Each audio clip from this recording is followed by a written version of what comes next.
হঠাৎ করে শিশুদের টিকার সংকট দেখা দিয়েছে চট্টগ্রামে। চাহিদার তুলনায় সরবরাহ কম বলছে সিভিল সার্জন কার্যালয়। বিভিন্ন রোগের প্রতিষেধক হিসেবে শিশুদের দেয়া এসব টিকা সময়মতো না পাওয়ায় উদ্বিগ্ন অভিভাবকরা।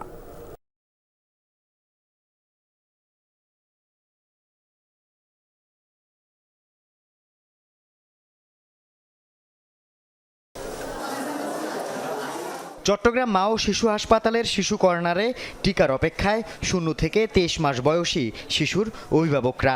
তবে গত 1 মাস ধরে নবজাতক শিশুদের 5টি রোগের প্রতিষেধক, পেন্টাভ্যালেন্ট ও পিসিভি টিকার সংকট চলছে। ফলে ফিরে যেতে হচ্ছে অভিভাবকদের।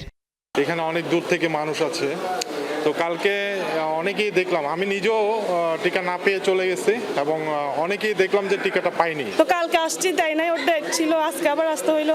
তো একটা দিন যে গ্যাপ হয়ে গেছে, এটার জন্য কোনো সমস্যা হবে কিনা সেটা তো জানি না, ওনারাই ভালো বুঝে। আমরা চাই সবসময় যেন টিকাটা সঠিক টাইমে দেওয়া হয়, আমরা বাচ্চা যেন সুস্থ থাকে।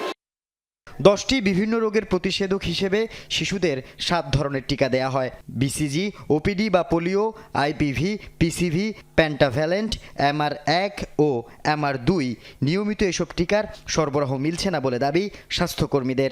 আমাদের সাথে অনেক সময় অনেকে বিরক্ত হয়, কিন্তু সরকারি সাপ্লাই দেয় না, এটা বোঝাই আর কি, যে নাই কিভাবে দেব, আসলে দেব। আসে না কেন, ওরা কমপ্লেন করে কেন আসে না, তখন সরকার সাপ্লাই না থাকলে বা ওটা তো আমাদের কিছু করা থাকে না ভাইয়া। শিশুদের সময়মতো এসব টিকা দেয়া না গেলে স্বাস্থ্য ঝুঁকি বাড়ার শঙ্কা চিকিৎসকদের। বিশেষ করে ছোট শিশু সন্তানদের ক্ষেত্রে আমাদের উৎকণ্ঠা, উদ্বেগ এবং সচেতনতা সবগুলোই আমাদের ব্যাপকভাবে থাকে, এবং যখন সরবরাহ না পাই তখন ন্যাচারালি আমাদের উৎকণ্ঠা বেড়ে যায়। আর এইটা যে সময় মতো দিতে পারলে বেশি ভালো।